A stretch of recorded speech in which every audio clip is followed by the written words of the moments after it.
জ্যেষ্ঠ সাংবাদিক কাৰ্টুনিষ্ট তথা আন্তঃৰাষ্ট্ৰীয় খ্যাতি সম্পন্ন চিত্ৰশিল্পী মুবিন ৰাভাৰ কমিক্স গ্ৰন্থ দি গ্ৰেট ডডানৰ শুভ উন্মোচন কৰা হয়। ৰবিবাৰে দুধনৈস্থিত ৰাভা হাছং সাহিত্য শাসিত পৰিষদৰ সচিবালয় প্ৰেক্ষাগৃহত আয়োজন কৰা গ্ৰন্থ উন্মোচনী সভাত ৰাভা ৰজাবীৰ ডডানৰ কাহিনীৰে প্ৰকাশ কৰি উলিওৱা কমিক্স গ্ৰন্থখন আনুষ্ঠানিকভাৱে শুভ উন্মোচন কৰে ৰাভা হাছং সাহিত্য শাসিত পৰিষদৰ মুখ্য কাৰ্যবাহী সদস্য টংকেশ্বৰ ৰাভাই। আৰচুৰ উপদেষ্টা চিৰাং ৰুংটুঙৰ সভাপতিত্বত অনুষ্ঠিত হৈছে গ্ৰন্থ উন্মোচনী সভাখন।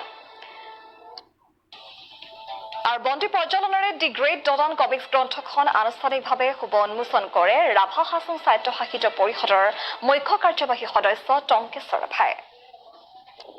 অসমৰ কাৰ্টুনিষ্ট জগতৰ এজন চিনাকি নাম মুবিন ৰাভা আৰু সেইজন কাৰ্টুনিষ্টৰ চিন্তা ৰাভা জনগোষ্ঠীৰ ইণ্টেলেকচুৱেল সাহিত্যিক সাংস্কৃতিক কৰ্মীসকলৰ পৰামৰ্শ আৰু উপদেশ লৈ ডডানবীৰ প্ৰখ্যাত ডডানবীৰ যাক আমি ডডান ৰজা হিচাপে পৰিচিত আজি তাৰিখত তেখেতৰ কাহিনী, তেখেতৰ ৰাজশাসন, তেখেতৰ সৈন্যবাহিনী, তেখেতৰ কৰ্মৰাজি আজি এক লিপিবদ্ধ কৰি মানে কমিক্স গ্ৰন্থ দি গ্ৰেট ডডান আজি প্ৰকাশ কৰি উলিয়াইছে।